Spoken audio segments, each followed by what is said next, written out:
Arrange the following in increasing order, decreasing order. আমরা increasing order কী শিখেছিলাম? Increasing order হবে ছোটোর থেকে বড়, আর ডিক্রিজিং অর্ডার হবে বড়োর থেকে ছোট। এখানে নাম্বারস আছে 143, 187 অ্যান্ড 168। তো ইনক্রিজিং অর্ডার হবে ছোটোর থেকে বড়। তো আমরা তিনটা নাম্বার আছে, তো আমরা ফার্স্ট কম্পেয়ার করা শুরু করি। ফার্স্ট ডিজিট 1 1 1, তো তিনোটাতে সেম, কম্পেয়ার করতে পারবো না। সেকেন্ড ডিজিট কম্পেয়ার করি 4 8 আর 6। তো 4 8 আর 6 এর মধ্যে সবচেয়ে ছোটো হচ্ছে 4, তাহলে ফার্স্ট নাম্বার হচ্ছে 143। তারপর রয়ে গেল 8 আর 6, 8 আর 6 এর মধ্যে সবচেয়ে ছোটো হবে 6, তাহলে নেক্সট নাম্বার হয়ে যাবে 168, আর বাকি থাকিয়ে যাবে 187, সবার লাস্টে এসে যাবে।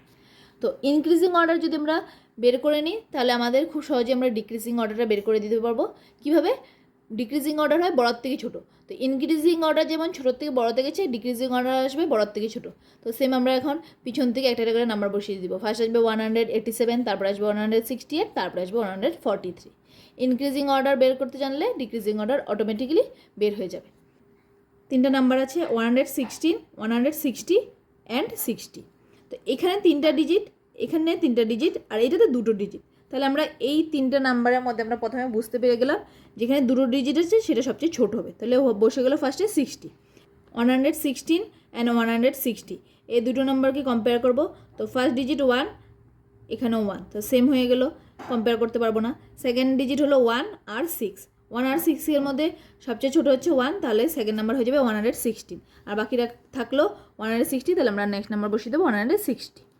সেম এখন ইনক্রিজিং অর্ডার যখন বের করে নিচ্ছি, তাহলে ডিক্রিজিং অর্ডার বের করে নিতে পারবো।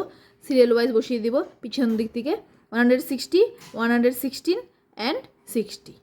Next maths, fill in the boxes to find the name of a popular puzzle that is also a popular hobby. এই যে পাজেল বক্সটা আছে এখান থেকে আমাদের খুঁজে খুঁজে এই বক্সগুলো ফিল করতে হবে। তো ফার্স্ট বলেছে ফার্স্ট বক্সে আমরা আর বসাবো, তো ফার্স্ট বক্সে আমরা আর বসালাম। সেকেন্ড অ্যান্ড 8 বক্সে বলেছে ইউ বসাতে, সেকেন্ড বক্সে হবে আমার ইউ, এবং 8 নম্বর বক্সে বলেছে ইউ বসাতে। তো 8 নম্বর বক্স 1 2 3 4 5 6 7 8, তো ইউ 8 নম্বর বক্সে বসালাম ইউ। তারপরে বলল সি বসাতে 7th বক্সে 1 2 3 4 5 6 7, 7তে বসিয়ে দিলাম সি। তারপরে বসলো ই বললো 10 নম্বর বক্সে 1 2 3 4 5 6 7 8 9 10, ই বসিয়ে দিলাম 10 নম্বর পজিশনে। আই বললো 4th বক্সে, তো 1 2 3 4, আইকে বসিয়ে দিলাম 4 নম্বর বক্সে। বি বসবে গিয়ে 3rd অ্যান্ড 9th বক্স, বিকে বসানো হবে 3rd নম্বর বক্সে এবং 9th নম্বর বক্সে। 1 2 3, এখানে বি বসলো, 4 5 6 7 8 9, 9 নম্বর বক্সে আবার বি বসলো। তারপর বললো এস বসাতে 6th বক্সে 1 2 3 4 5 6, 6তে এস নম্বর বসিয়ে দিলাম। আর লাস্ট বাকি রয়ে গেলো কে 5th নম্বর বক্সে 1 2 3 4 5, তো কে বসিয়ে দিলাম 5th নম্বর বক্সে। তো এখন পাজেলসটা সলভ করার পরে দেখা গেল কি আসলো, রুবিক্স কিউব। কোশ্চেনে বলছে there is an even number of apples and odd number of bananas in the fruit bowl. এই বোলটার মধ্যে ইভেন নাম্বার অ্যাপেলস আছে আর অড নাম্বার ব্যানানাস আছে। তো বলেছে টিক দ্য কারেক্ট কম্বিনেশন, এখন এই তিনটা অপশনের মধ্যে কোনটা কারেক্ট হবে সেটাতে টিক মার্ক করতে বলেছে।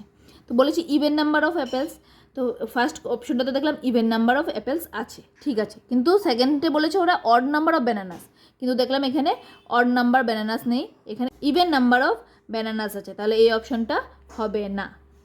সেকেন্ড অপশনে যাই, বলেছিল ইভেন নাম্বার অফ অ্যাপেলস, তো আমার এখানে অ্যাপেলস দেখছি অড নাম্বার অফ অ্যাপেলস, তাহলে এই অপশনটাও হবে না। সি নাম্বার অপশনে দেওয়া আছে 6 অ্যাপেলস অ্যান্ড 5 ব্যানানাস, আমার কোশ্চেনে দেওয়া ছিল ইভেন নাম্বার অফ অ্যাপেলস হতে হবে, তো দেখলাম ইভেন নাম্বার অফ অ্যাপেলস আছে, আর বলেছিল অড নাম্বার অফ ব্যানানাস হতে হবে, তো দেখলাম ব্যানানাসও অড নাম্বার অফ ব্যানানাস আছে, তাহলে আমার অপশন সি ইজ কারেক্ট।